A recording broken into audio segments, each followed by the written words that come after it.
I had totally forgot I had seen this movie. Had I remembered that I had watched this, I would have had this review last Monday and instead of Odd Thomas. Nothing wrong with... it's not because the movie was forgettable, I just forgot that I'd seen it.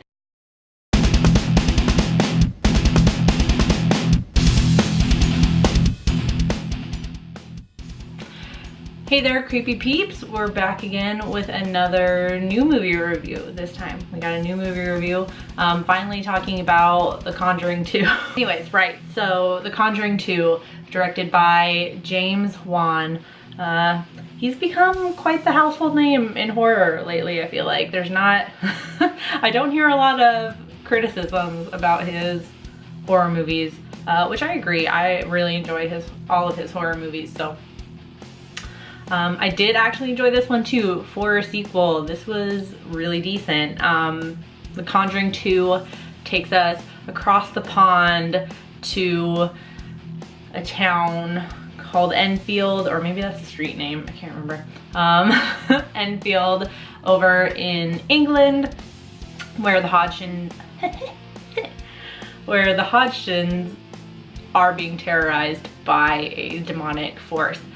The Enfield poltergeist was known as the Amityville of the UK, so you can look up tons of stories on this event. So let's jump right into what I liked about The Conjuring 2.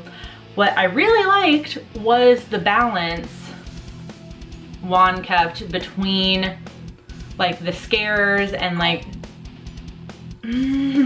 shut up. What I really liked was the balance Wan kept between the scary part of the movie, like, you know, the scary scenes where the family's being terrorized, and the media coverage and the whole, is it a hoax, is it not a hoax type of deal. Because like I said, this was considered the Amityville of the UK, so the bulk of the news stories on this event at the time were, I don't want to say slanderous, but you know, it was mostly about like, is this family putting on a hoax just to get attention, money, blah, blah, blah, blah, blah. But I do like the balance between the media coverage and the scares. It really like creates a dialogue within the movie, and like it becomes like part of the central conflict, whether this family is putting this on or not, which I really liked, because we have never gotten that in any Amityville movie. Every Amityville movie has always been about the scares, has always been about the haunting of the family, and has never once even ever really mentioned the fact that most of the country thought that this family was putting on a hoax. So I really liked that Wan took that conflict on in his film. I think it made it feel more real. Like it made you, like while it makes you think about like whether or not some of these paranormal stories are hoaxes, to me it strengthened the argument for the family. It made me believe them more. I don't know why. I mean, there's a lot that's kind of similar with Conjuring 1 and like Insidious and his other scary films. There's a lot of similarities, of course, the same director, but I really enjoy his scares. I like the blend of the jump scares and Wan's classic, like really long, kind of lingering extended shots that just create this like really tense, scary atmosphere. So there's really some decent scares in there, and that nun. The nun is so scary. The nun is absolutely terrifying. Particularly that painting of the nun. If you've seen the movie, you know what I'm talking about. That whole like scene with the painting. I hated that scene because it was scary, not because it was bad. There wasn't a whole lot I didn't like about the movie. The only things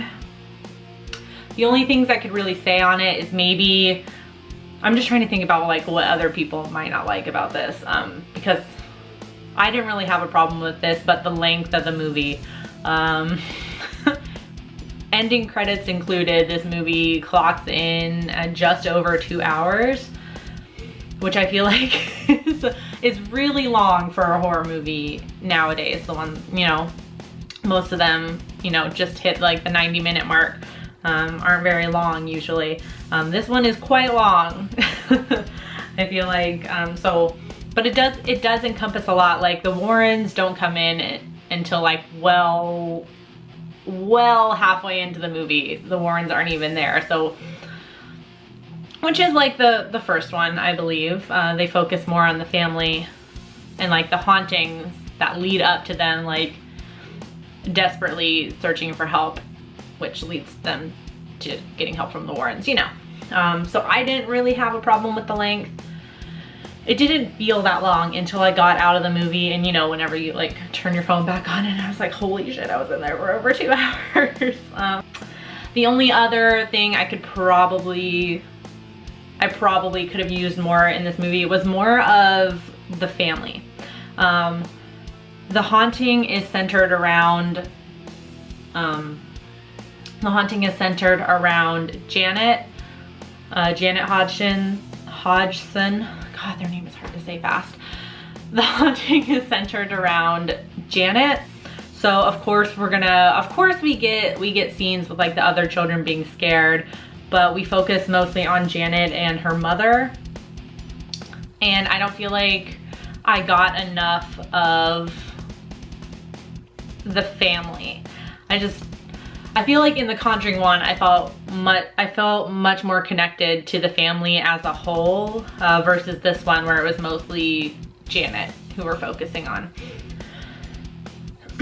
So I could have used a little bit more connection to the family in this one. Other fun little things I really liked about this movie that really don't have anything to do with the movie as a whole, or actually some of them do. I actually like really enjoyed watching this movie. I almost didn't even feel passive watching this movie. Normally I just like to sit back and be taken for the ride, but I was so proud of myself for once in this movie. I saw clues in the back of the scene. Now I feel like they're pretty obvious, but it has something to do with a name. That's all I'm gonna say. I don't want you guys to go looking for it if you haven't seen the movie yet, but I was just proud of myself that I was watching, like the first time I saw it, I was watching a scene and I'm like, what is with these weird letters like randomly like in their house and like incorporated into like the decorations of the Warrens' house. And then I saw it again and again, and I was like, okay, this means something. And I was like poking my friend who was watching it with us, like, there's like a name in the back or something. This has got to come into play somewhere. And then it did, and I felt really proud of myself, because normally I don't notice that thing. Normally I don't notice those type of things the first time I watch it. Normally I don't notice it until after the fact, or until it's revealed, and then I'm like, oh, okay. Yeah, so I was really proud of myself on that one. I normally don't ever. That nun painting, again. I almost have like, I had a very like strange relationship with that scene with the nun painting. I really want that painting. Like I really want it, but at the same time, I really don't want it. I've never felt that way about a painting before. If anyone comes out with like a print of that, let me know. I might actually buy it. But then I'm terrified of it. It's really scary. I don't know, it's really simple, but just really unsettling. And then we had like some interesting bits with like Lorraine seeing Ed's death, which I thought was an interesting choice. There's a whole lot to do with like Ed's impending death in this movie. Like Lorraine is really worried about taking on this case and going further with this case because she keeps getting visions of Ed dying and blah blah blah, which I thought was interesting. I wonder if they move on with this series. I wonder if that's gonna come into play more, because I wasn't even worried in the movie. I'm like, well, they can't kill him because dogs. I wasn't even worried in the movie though, because the whole time I'm sitting there like, well, he's not gonna die. He didn't die until like, was it 2006 or 2007? Ed, the real life Ed, passed. So I don't know if that's gonna come into play more. I guess it was just more like a worry of Lorraine at the time, because obviously at the time she didn't know whether he would die then or not, but the whole time I was watching it, I wasn't worried. So I thought that was an interesting choice to put in there, because I feel like a lot of people would know that he didn't die then. Maybe they don't, I don't know. And then of course we get Patrick Wilson singing in this one, y'all. Oh my God, I was so happy when that happened. Oh buddy, when he starts singing with that guitar, took me back to the first time I saw that man in Phantom of the Opera. Patrick Wilson has the voice of an angel, y'all. The voice of an angel. So hands down, best scene, favorite scene in that whole movie. Nothing scary, it's just Patrick Wilson singing with a guitar. So overall, I really liked The Conjuring 2. I was surprised. Normally I'm not a big franchise person. Like, actually no, that's not true. I normally don't like hate sequels, but they never just wow me like the originals do, or like the first films do. But this one was really good. Like, it was really good. So I definitely recommend going to check it out if you haven't seen it yet.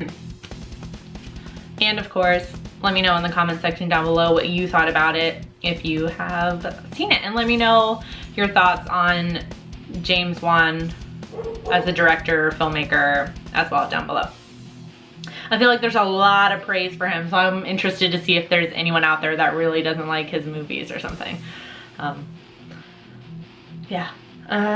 Right. So until next time, stay strange. Bye.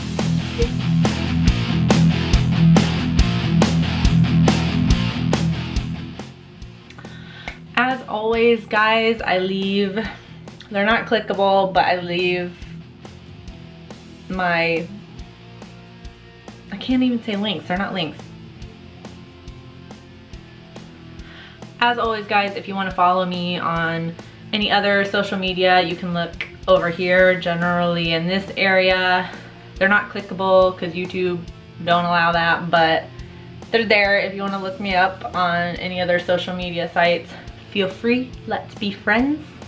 And then of course there is a little clickable subscribe button right down there should you want to experience more of my face and my voice. Yeah.